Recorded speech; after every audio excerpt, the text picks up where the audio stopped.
kiana vakavotukana taki sy ana kiana vakamatana taki na serau ni Kalou venambola nindoana tamata.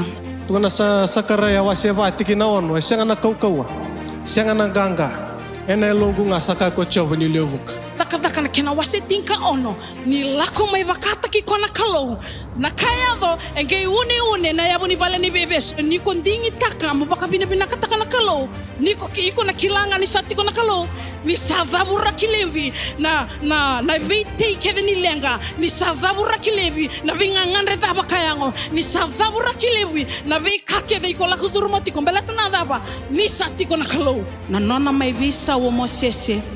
Na nona mai visa o Paula, visa o nonro rai, visa o nonro baktutusa, visa o nonro mbula. Embaleta nga ni mai sotabi raw na Kalou.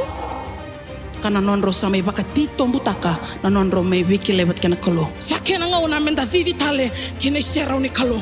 Sakena nga una menda bakasulu mikenda enala tambo menda kilana buno menda tukina. Wada man ke no uniform tene basing na no ne serau na Kalou.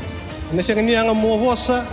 Ena siang ni ang mutukunan to nakakangata ka bakariri tiki ko ngayon. Bakariri tiki ko ngayon na buno yado tiki na nataki beyanga, buno yado tiki na nalenga, na buno yado tiki na longga. Kanga mo to ka bakariri tiki ko ngayon. Balatan na na serau ni Kalou sa ati kong gori patiki.